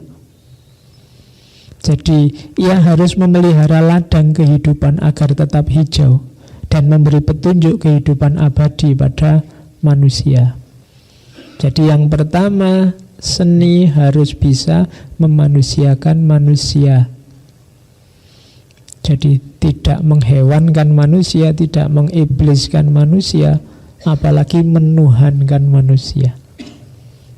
Jadi membuat manusia jadi dirinya yang sejati. Itulah sebenarnya amanat dari Tuhan. Kita jadi khalifah itu posisinya di situ. Maka produk seni apapun, kalau bisa membuat orang rindu terhadap kemanusiaannya, kehidupannya yang sejati. Jadi kamu membayangkan ideal dirimu yang paling tinggi. Gara-gara puisi tadi terus kamu ingin jadi orang yang versi dirimu yang terbaik, bukan versi dirimu sekarang. Nah itu kalau seni bisa begini, maka seni tidak hanya artifisial untuk menghilangkan capekmu atau hiburan bagimu, tapi dia punya makna eksistensial, membuatmu sadar siapa dirimu. Fungsi yang kedua dari seni adalah fungsi moral.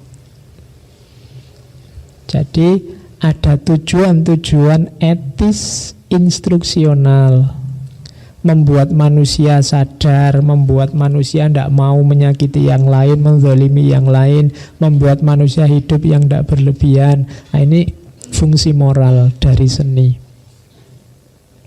Jadi tidak sekedar membuat orang tentang kemanusiaannya, tapi juga ada fungsi moralnya. Karena sentuhan lewat seni itu biasanya lebih efektif. Kemarin-kemarin yang saya banyak cerita kayak di waktu di Nasr itu kan, bagaimana ketika seni masuk itu jiwa lebih mudah tersentuh. Mungkin kan sekarang banyak kamu lihat di internet, di WA atau di Facebook, di Twitter misalnya, untuk membuat orang tertarik sedekah itu kan terus ada ilustrasinya apa, kamu ditambahi kalimat-kalimat apa, dikasih foto-foto apa, itu kan sehingga kamu tertarik. Nah, itu gunanya seni di situ, menggugah orang untuk bermoral. Mungkin lewat gambar, lewat narasi, lewat cerita.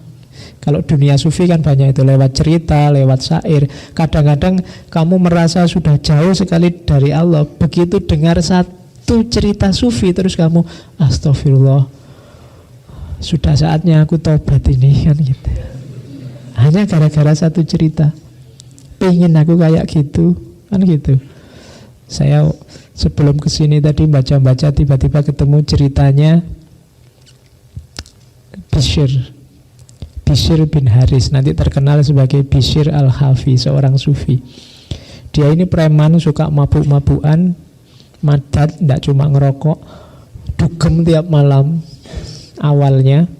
Tapi satu ketika pas mabuk, jalan pulang ke rumah, ketemu potongan kertas, mungkin ada Quran yang sobek, pas kalimat Bismillahirrahmanirrahim. Karena wah ini tulisan Arab nih, mungkin khawatir kayak kalian dulu kalau ada tulisan Arab kan agak ngeri-ngeri gimana. Ya, pas tulisannya Bismillahirrahmanirrahim, akhirnya sama dia diambil, dibersihkan, dibawa pulang, dikasih minyak wangi, terus ditaruh di atas figura, terus dia tidur, wong lagi mabuk. Tapi malam itu ada sufi yang lain, yang sufi beneran, ini mimpi.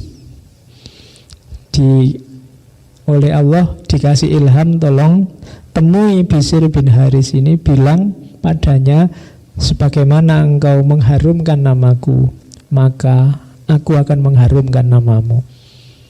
Sufi ini bangun kaget, loh kok Bishr bin Haris itu preman, mabuk-mabukan, suka dugem kok bisa dia begitu, kan gitu. Terus tidur lagi, merasa Allah mungkin cuma mimpi, sampai 3 kali. Akhirnya sufi ini ya sudahlah, berarti mungkin memang dia dapat hidayah. Dicarilah Bishr bin Haris, nyarinya ya enggak jauh-jauh, paling ya di seputar tempat dugem tadi. Ya, begitu ketemu Bishr, ada salam. Dari siapa? Dari Allah. Iya. Iya, kamu langka kamu dititipi salam oleh Allah itu. Kamu tidak usah heran, kamu kok kaget, kamu tiap hari tidak cuma dikasih salam, dipanggil oleh Allah tapi cuek. Adzan itu kan panggilan. Ada salam dari Allah, pesannya Allah senang, sebagaimana engkau mengharumkan namanya, Allah akan mengharumkan namamu. Di titik ini terus terjadi titik balik. Bishr kaget luar biasa, terus tobat, terus jadi sufi besar. Sangat zuhud sampai tidak pernah pakai sandal. Kemana-mana lewat pakai kaki telanjang, makanya nanti gelarnya Bishr al-Hafi, Bishr yang telanjang kaki. Dan mungkin karena karomahnya Bishr, zaman Bishr hidup, tidak ada binatang ternak yang berani membuang kotoran di jalan. Nah, nanti suatu ketika ada seorang saudagar yang membawa ternak, kok tiba-tiba ternaknya membuang kotoran di jalan. Saat itu dia, wah pasti Bishr sudah meninggal. Dan ternyata memang benar, Bishr saat itu terus sudah meninggal. Nah, itu kan cerita-cerita sufi kayak gini kan membuatmu tersentuh. Wah, kapan ya aku dikasih salam sama Allah ini tobat. Aku yang kayak gini aja cuma membersihkan nama Allah, Padahal itu mungkin kondisinya setengah mampu, tidak terlalu sadar. Itu pun Allah tersentuh terus diberi hidayah. Harusnya kalian juga mungkin akan dapat hidayah, insya Allah ya. Oke, mungkin ya sudah, cuma kamu tidak sadar aja. Jadi fungsinya seni itu di situ, gitu loh, untuk menggugah orang, pembinaan moralnya. Dan yang ketiga pastinya adalah kemajuan sosial. Kemajuan sosial itu kalau tadi kan agak individual. Kalau ini ya kalau bisa seni itu menggugah masyarakat untuk berkembang jadi lebih baik. Seorang seniman adalah mata bangsa. Bahkan ia adalah nurani terdalam suatu bangsa. Dengan kekuatan kenabian, seniman dapat meninggikan bangsa dan mengantarkannya ke arah kebesaran demi kebesaran yang lebih tinggi. Apalah arti karya seni jika tidak dapat membangkitkan badai emosional dalam masyarakat? Seni yang hanya dapat capeknya saja, seni yang hanya membuang waktu saja, seni yang hanya untuk hiburan saja, eman-eman. Kalau bisa ada kualitas masyarakat yang meningkat dari produk-produk seni kita. Oke lah, kita bisa bikin karya seni yang ditonton oleh jutaan orang. Tapi sebenarnya lebih penting dari itu, jutaan orang yang nonton ini meningkat kualitas hidupnya apa setelah menonton karya seni kita. Kan lebih manfaatnya di situ kalau versinya Iqbal. Kalau hanya sekedar jumlah penonton, ya nomor satu mungkin film-film Titanic, Avengers kan itu. Seandainya itu karya seni yang kita perhitungkan, kira-kira kualitas diri yang meningkat apa setelah kita nonton film-film itu? Atau kualitas masyarakat apa yang berubah? Kalau tidak ada, ya dia cuma hanya statistik jumlah penontonnya saja, tapi tidak ada yang berubah dalam kehidupan sehari-hari. Maka di antara fungsinya seni, katanya Iqbal, adalah kemajuan sosial. Jadi kehidupan bersama masyarakat yang tambah maju. Makanya itu kalimat dari Iqbal, seni paling tinggi adalah yang membangkitkan hasrat semangat kita yang tertidur, lalu memaksa kita menghadapi tantangan hidup secara jantan. Ini tidak ada hubungannya dengan laki-laki dan perempuan ya. Perempuan juga bisa jantan, karena jantan kualitas jiwa. Semua yang hanya membuat mengantuk, kayak ngaji ini misalnya, ya, dan menyebabkan kita menutup mata di hadapan realitas sekeliling, adalah pesan pembusukan dan kematian. Ya, jadi makanya jangan ngantuk. Jadi pokoknya semua yang membuatmu terlena, berpaling dari kepentingan orang banyak masyarakat, melupakan kontribusi manfaatmu untuk masyarakat, berarti itu hanya unsur yang membusukkan hidup menuju kematian, menuju kehancuran, menuju kerusakan. Jadi jangan membuat karya yang membuat orang terlena, lupa, kemudian menutup mata terhadap problem-problem real kehidupan, sehingga terus lama-lama membusuk, lama-lama kehidupan sosial akan mati. Manusia tidak akan cerdas terlatih menghadapi problem-problem hidupnya.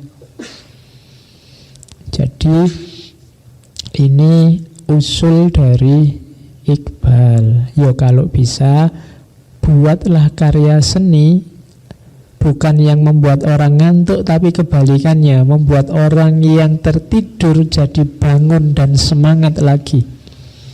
Kemudian dia siap menghadapi tantangan hidup secara jantan. Maka Iqbal ini yo seniman, yo filosof, yo politikus. Dia tidak lari dari problem-problem zamannya.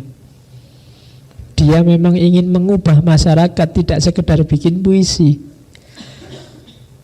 Bikin puisi perjuangan itu gampang, tapi membuat orang bangkit semangatnya untuk berjuang itu lebih sulit. Lebih sulit lagi kita juga turun untuk berjuang. Itu level 3 berarti sudah.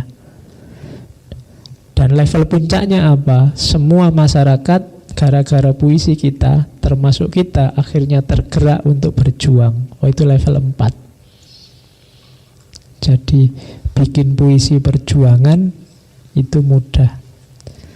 Tapi membuat puisi yang menggerakkan orang untuk bisa berjuang, termasuk diri kita sendiri sehingga turun berjuang, itu jauh lebih sulit. Maka kalau bisa mimpi seni kita jauh menuju kemanfaatan untuk diri kita sendiri sekaligus untuk masyarakat. Oke, sekarang kita jelajahi ya.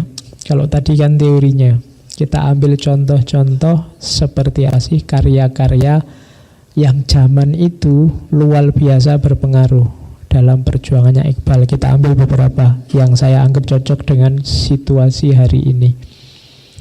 Ini puisinya Iqbal yang terkenal. Sebenarnya banyak yang terkenal. Dia punya Asrori Hudi, dia punya beberapa karya yang lain. Ini tentang manusia modern. Ini kritik terhadap kita yang terlalu terpesona dengan Barat. Kemudian kita mengklaim diri kita jadi orang modern. Katanya Iqbal, itu kalimatnya unik. Kalimat pertama itu perhatikan, cinta lari, pikiran menggigitnya bagai seekor ular. Jadi kita kehilangan kualitas timur. Orang timur itu kecenderungannya lebih intuitif, urusan cinta, urusan rasa. Tapi begitu masuk pengaruh Barat, cinta lari. Kita hanya percaya dengan pikiran, dengan akal kita. Pikiran menggigitnya bagai seekor ular. Tak sanggup ia membawa dirinya menuju penglihatan batin. Kita tidak cerdas lagi secara batin sekarang. Kalau secara akal, orang pinter sekarang banyaknya luar biasa, tapi secara batin jumlahnya semakin lama semakin berkurang, semakin menyusut. Bintang-bintang dapat dipacunya, namun pikirannya sendiri tak dapat dijelajahi. Ia kebingungan dalam labirin ilmu pengetahuannya. Orang modern itu maju luar biasa, ilmunya luas, pengetahuannya luar biasa, hasilnya apa? Bingung dewe. Ya kan? Kita kebingungan di belantara ilmu pengetahuan yang kita bikin sendiri. Jadi ia kebingungan dalam labirin ilmu pengetahuannya. Dan kehilangan ukuran tentang yang baik dan penyakitnya. Jadi orang modern itu sekarang tidak punya standar mana baik, mana buruk. Sehingga ya hasilnya bingung. Terus tidak ngerti penyakitnya apa. Orang itu yang orang sakit kok tidak ngerti penyakitnya apa, itu lebih bahaya. Karena dia tahu dirinya sakit, tapi tidak tahu sakit apa. Itu kan lebih mengerikan. Harusnya kamu minum obat sakit kepala, malah minum obat sakit perut. Akhirnya kamu nambah penyakit. Mungkin kamu jadi mules, malah jadi mencret. Penyakitnya tambah. Kenapa kamu tidak tahu penyakitnya di mana? Hari ini kan kita sering begitu, nabrak-nabrak, nebak-nebak penyakitnya apa. Kenapa bisa begitu? Perangkat intelijensi kita menyusut banyak. Kita kehilangan cinta, kehilangan dimensi batin. Ngertinya cuma akal. Terus kita cari-cari penyakit kita hanya dengan akal saja. Terus kita tebak-tebak. Mungkin ini, mungkin itu. Terus kita gegeran, terus kita beli obat versi penyakit kita. Masing-masing menawarkan obat sesuai tebakan penyakitnya. Akhirnya kadang-kadang malah nambah penyakit gara-gara gegeran obat siapa yang lebih manjur. Oh, itu situasi hari ini tuh, itu ciri manusia modern. Sinar matahari dapat ditawannya, namun tiada matahari yang terbit di sana buat menyingkap malam-malamnya yang kelam. Kita dahsyat menaklukkan alam semesta, tapi kita buta tentang diri kita sendiri. Matahari dalam diri kita padam. Itu cirinya manusia modern hari ini. Itu bayangkan, saya Hussein Nasr itu nulis buku tebal luar biasa tentang kritik nestapa manusia modern. Tapi Iqbal cukup bikin satu puisi, itu rasanya sudah kena semua. Itu dahsyatnya dunia seni, dunia sastra. Hanya dari puisinya pun cuma satu bait ini. Tapi kan penyakit-penyakit modern bisa ketemu semua di situ. Oke, kalau ini untuk kalian, puisinya agak panjang. Anggap saja nasihat ya buat kalian. Kalian kan masih muda, kecuali yang sudah tua. Ya. Harapan kepada pemuda. Aku harapkan pemuda inilah yang akan sanggup membangun zaman baru, memperbarui kekuatan iman, menjalankan pelita hidayah, menyebarkan ajaran Khotamul Anbiya, menancapkan di tengah medan pokok ajaran Ibrahim. Api ini akan hidup kembali dan membakar. Ini ringkesnya, anak-anak muda, pelihara apimu, semangat hidupmu yang pertama. Kalianlah kunci zaman baru. Pemuda ini yang akan jadi kunci zaman baru. Kalau tidak, berarti kalian hanya ikut-ikutan zaman dan mungkin pemuda yang akan datang yang akan jadi zaman baru. Harusnya kalian, sudah saatnya kalian membangun zaman baru. Tidak usah nunggu anakmu besok. Saatnya di kalian. Jangan mengeluh. Hai orang yang mengadu, jangan putus asa melihat lengang kebunmu. Cahaya pagi telah terhampar bersih dan kembang-kembang telah menyebar harum narwastu. Narwastu itu akar-akaran yang wangi. Jadi jangan mengeluh, jangan mengeluhkan situasi. Jangan mundur hanya lihat betapa ruwetnya kondisi hari ini. Karena pada saatnya Khalifatul Ard akan diserahkan kembali padamu, kembali ke tanganmu. Bersedialah sekarang, tegaklah untuk menetapkan engkau ada. Bahasa lainnya, eksislah jadi dirimu sendiri. Karena nanti tongkat Khalifatullah fil ard itu akan diberikan ke tanganmu. Pasti. Denganmu lah nur tauhid akan disempurnakan kembali. Engkaulah minyak atar itu.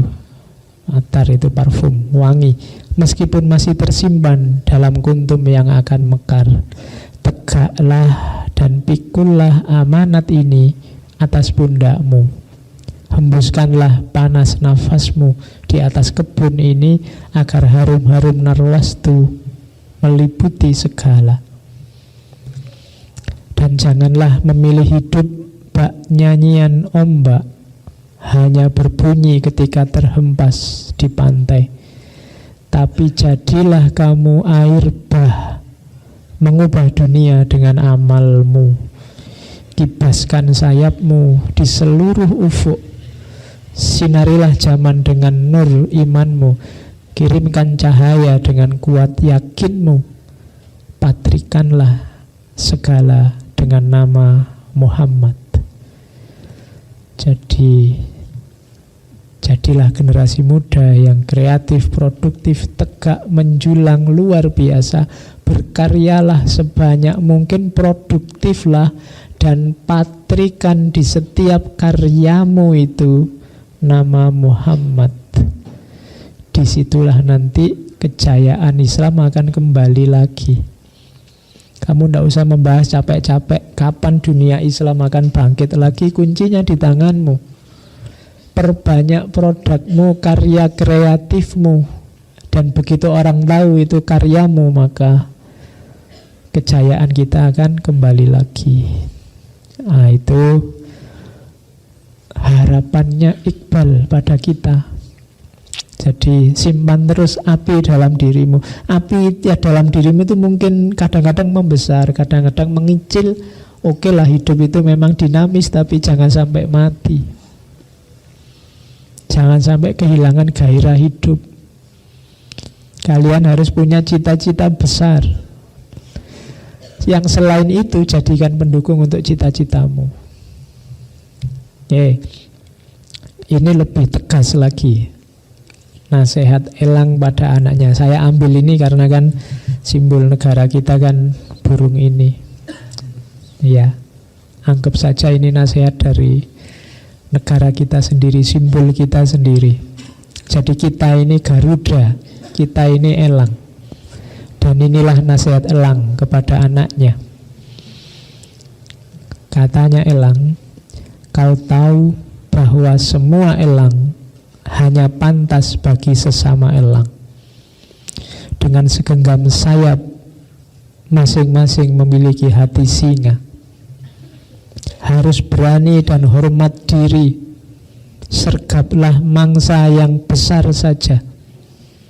Jangan sibuk dengan ayam hutan, burung meliwis, dan pipit, kecuali jika kau ingin melatih kepandaianmu berburu.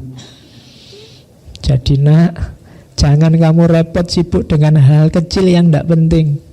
Seandainya kamu terpaksa terlibat dengan hal-hal kecil, anggap saja latihan. Mangsamu adalah mangsa yang besar. Adalah hina, pengecut, tanpa berusaha mengeram, membersihkan paruh kotor dengan mengambil makanan dari tanah. Jangan ambil makanan dari tanah. Kenapa? Hanya elang tolol yang meniru cara hidup burung pipit yang pemalu akan menjumpai nasib malang, sebab ialah yang menjadi mangsa buruannya. Jadi jatahmu adalah langit, kamu adalah Garuda, jangan mengais-ngais tanah. Ku tahu banyak elang yang jatuh dalam debu di mata mangsanya, oleh karena mereka memilih jalan hidup burung pemakan gandum. Kalau kamu hanya mengais tanah, mencari sisa-sisa gandum, maka engkau akan dianggap debu bahkan oleh mangsamu. Peliharalah martabatmu hingga hidupmu bahagia. Selalulah geram, keras, berani, dan kuat dalam perjuangan hidup. Biarlah ayam hutan yang malang punya tubuh indah dan langsing. Jangan kayak ayam hutan. Kamu harus tegap, kuat. Bangunlah dirimu kokoh seteguh rusa jantan. Apapun kesenangan yang berasal dari kehidupan fana ini, datang dari hidup yang penuh keberanian, kegiatan, dan kecermatan. Nasihat berharga yang telah diberikan elang pada anaknya, jadikan tetesan darah kemilaumu berkilat-kilat bagaikan manikam. Jangan kehilangan diri dalam penggembalaan seperti domba dan kerbau. Jadilah dirimu seperti nenek moyangmu semenjak dulu. Ku ingat dengan baik betapa orang tuaku senantiasa menasihatiku begitu. Jangan bangun sarangmu di dahan pohon, ujar mereka. Kita para elang tak mencari perlindungan di taman dan ladang manusia. Surga kita di puncak-puncak gunung, gurun luas, dan tebing jurang. Bagi kita haram menjumput bulir-bulir jelai dari tanah, sebab Tuhan telah memberi kita ruang lebih tinggi yang tak terbatas. Ruangmu adalah langit. Kamu jangan merendahkan dirimu seperti bulir-bulir jelai dari tanah. Penduduk kelahiran angkasa yang berdiam di bumi, di mataku lebih buruk dari burung kelahiran bumi. Kita ini makhluk langit, tapi kalau kita pindah ke bumi, derajat kita akan lebih buruk daripada burung kelahiran bumi. Bagi elang ladang, buruannya adalah karang dan batu jurang.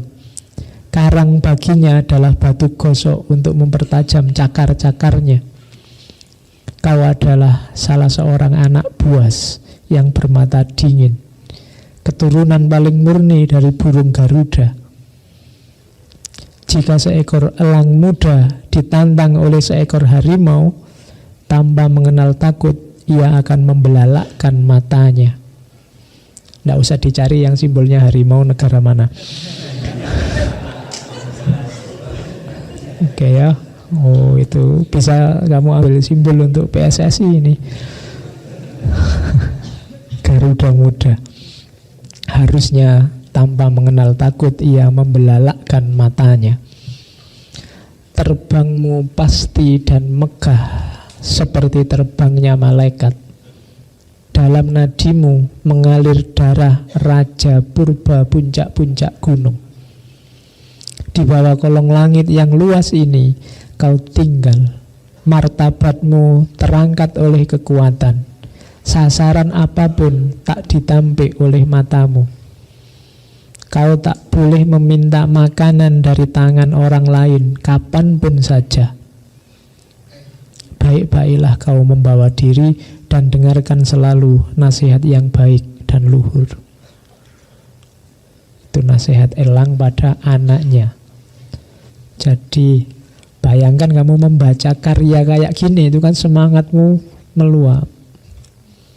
Jadi tidak terus kamu jadi loyo, jadi putus asa, tapi kamu penuh gairah, kamu muncul kesadaran, iya ya aku ini orang hebat loh. Tidak pada tempatnya aku minder, aku merendah-rendahkan dirimu. Nenek moyang kita, nenek moyang yang hebat, punya karya hebat, dunia ditaklukkannya. Masa kita hanya sampai segini saja? Itu semangatnya muncul. Ini yang oleh Iqbal disebut seni Islam yang kreatif, produktif, menegaskan jati diri kita lewat ego. Oke, itulah hakikat yang seharusnya dari sebuah seni Islam yang eksistensial versi Muhammad Iqbal. Oke, saya kira itu ya untuk seni Islam Iqbal. Minggu depan kita tutup dengan nuansa yang agak berbeda. Kalau hari ini kan meluap-luap, meledak-ledak, besok kita masuk ke dalam ke dunia batin, dimensi mistik, musik dan bunyi dari Hasrat Inayat Khan. Oke, saya kira itu sudah hampir 2 jam saya ngomong. Ayo, kamu enak sambil ngantuk-ngantuk. Iya. Oke ya, saya akhiri sekian, kurang lebihnya mohon maaf. Wallahul muwafiq, wallahu a'lam bishawab. Wassalamualaikum warahmatullahi wabarakatuh.